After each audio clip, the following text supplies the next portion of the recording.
Hello and welcome back to another KCC video. I'm Rob and I hope you're having a wonderful day today. Today we're jumping into some Tales from Tech Support. Our first story today comes to us from Joe Don Fan, the largest magnet in the world. Let's jump right in. I did field work in the early 90s. Back then, some data centers had VAX machines, dumb terminals, and reel-to-reel backups. Think 1960s era stock footage of computers and big disks spinning around, those things. Those devices were old and slow and breaking down and obsolete, so a lot of them were replaced in the 1990s. My company sold and installed the replacement tape drives. This customer was porting old backups to the new backup drives. They had been one of the first adopters of computer technology back in the day and had backups going back, I kid you not, to the late 1960s. The oldest of these backups, early mid-70s if memory serves, might or might not port over. Even though it was out of our scope, the customer asked if our company could figure out what was going on. I, as the installing tech, did the preliminary checking, which consisted of learning how their old drives worked. It was data gathering for the guys who probably knew how this old stuff worked. This was the first and last time I had ever seen one of these old tape drives in use. The upper level techs did some environmental checks, didn't think their storage was any issue. It was in an old, giant, 100-plus-year-old safe from a defunct bank, tested the drives as best they could, and couldn't find an issue with them. We told them we couldn't figure out what was wrong, and the customer thanked us for trying.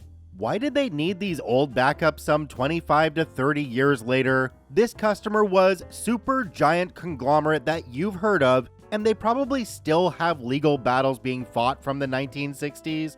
That is my best guess, and I assure you it's only a guess, but it's the only possible reason I could think of.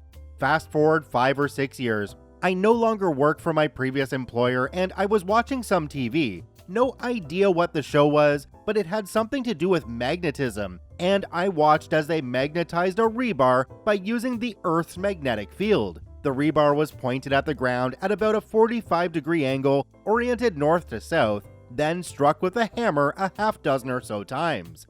The now slightly magnetized rebar picked up some very small paper clips. I flashed back to that customer and their very old, very constructed of iron mag tape storage safe, and I was darn near blinded by the light bulb going off over my head. I had to know. At work the next day during lunch, I cold called the local office of Supergiant Conglomerate and asked for the IT department. I got the local help desk and started by explaining I did a service call there about 6 or 7 years ago on some tape drives. I know this is really weird, but is there anyone still there who might remember how you guys couldn't port over reel-to-reel backups to the new drives? What are you talking about? The tech on the phone asked, reasonably. I gave the tech the story above without the TV show, and also asked if they still have the old safe in the data center in the basement. I think it was that bit of info that got me a, let me get your phone number and I'll ask around. I thought that was the end of it. But a couple of hours later, my phone rang. It was one of the admins from Supergiant Conglomerate calling me back. He was one of the desk side grunts at the time my old company investigated the issue. He was still with the company, but had kept going to school, got his netware certs, and was now an admin. And he remembered the tape drive issue. I think I remember you, he said. Were you the guy who installed the new drives? I said I was, but I no longer work for that company. But I think I know what's wrong. You've been thinking about this for 5 years, he asked, laughing. No, but something reminded me about it last night.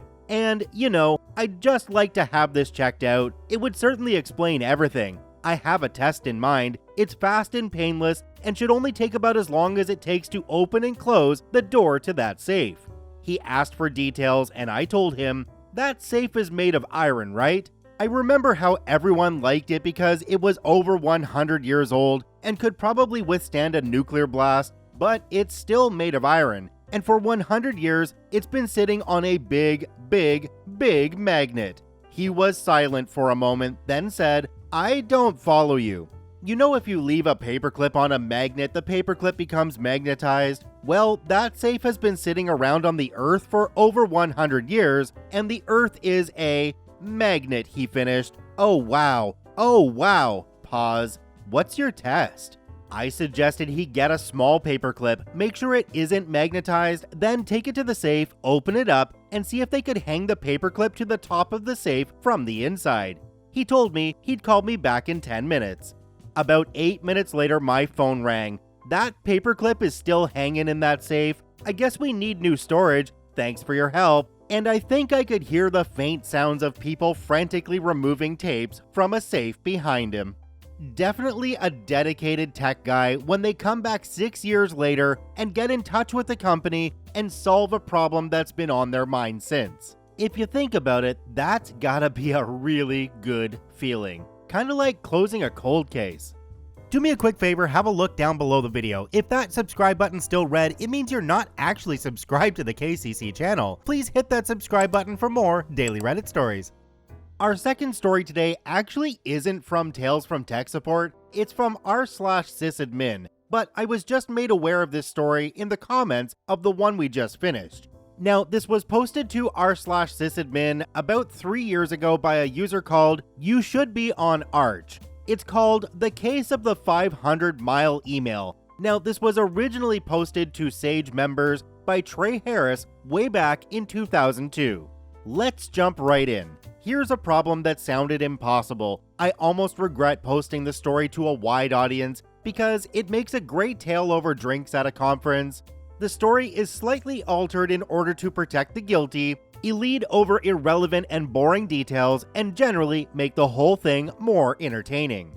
I was working in a job running the campus email system some years ago when I got a call from the chairman of the statistics department.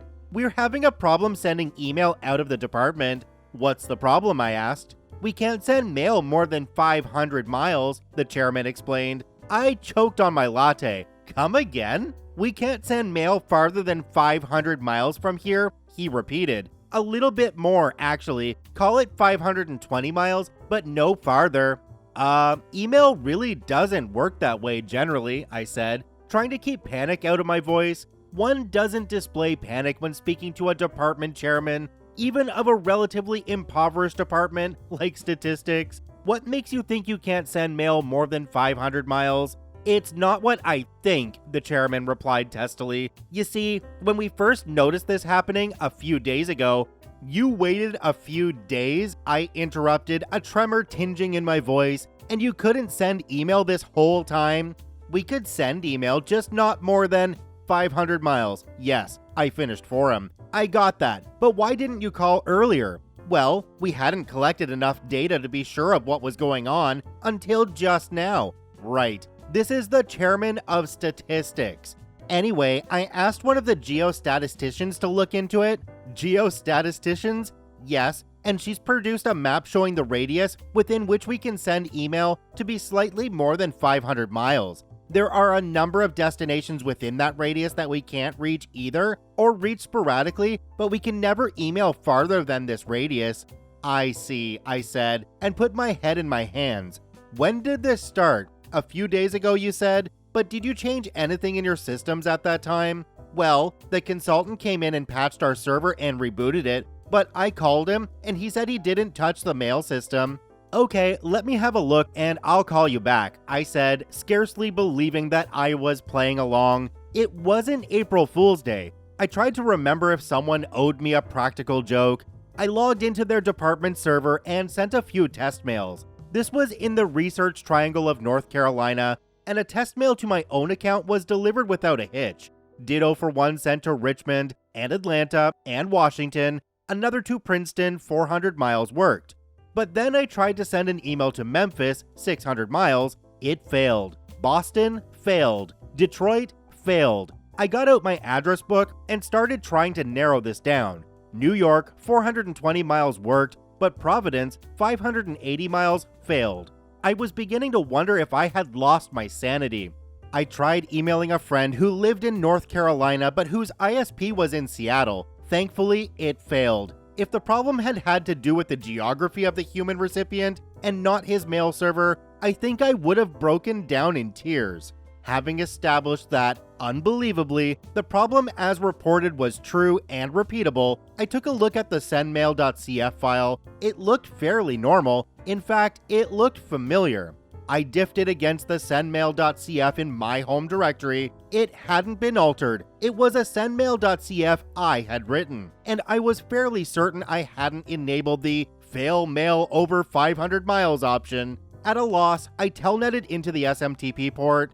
The server happily responded with a Sun OS sendmail banner. Wait a minute, a Sun OS sendmail banner? At the time, Sun was still shipping SendMail 5 with its operating system, even though SendMail 8 was fairly mature.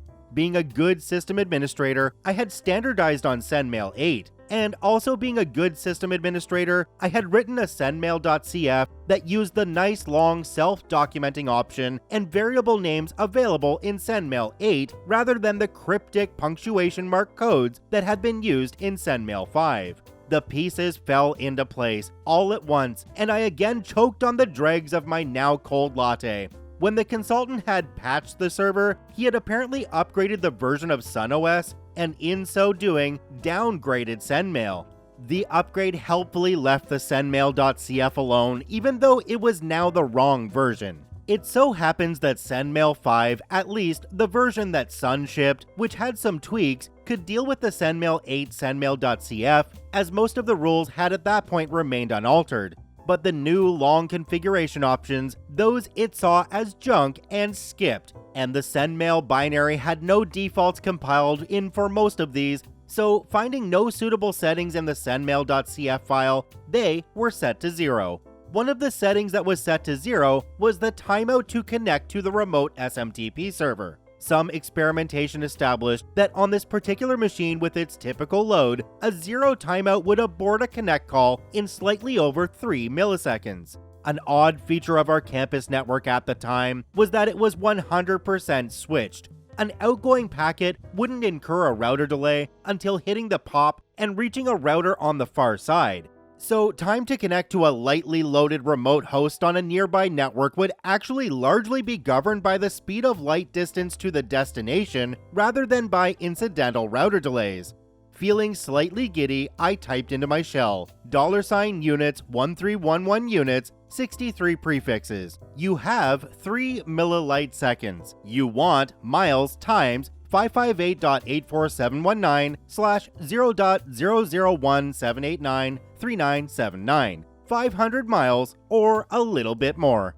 Wow, from the time I spent in tech support, I think if I got a call like this, I would be questioning over and over if they were pulling my chain. But that also is why there are people who are paid the big bucks to do this stuff, and I have no clue what I'm talking about. Our last story today comes to us from Tubis61. Classic case of PEBCAC. Let's jump right in. When I got my first job in IT, I worked in a team supporting a government mainframe system. Our government were just getting into the idea of external consultancies doing work because they were better than the government employees. The net result of this was we were faced with an annual intake of sparkly-faced kids with degrees in geography or business studies arriving as consultants working for one of the largest global consultancies at the time.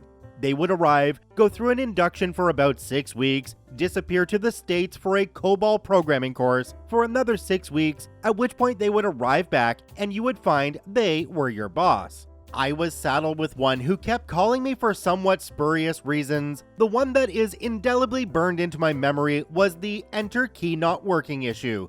On this day, manager was running some user testing on the system, and the instructions were pretty clear. You filled in the test data from the script. Yes, there was a paper script. We are talking about the late 80s here, and then you hit the action key to move to the next page.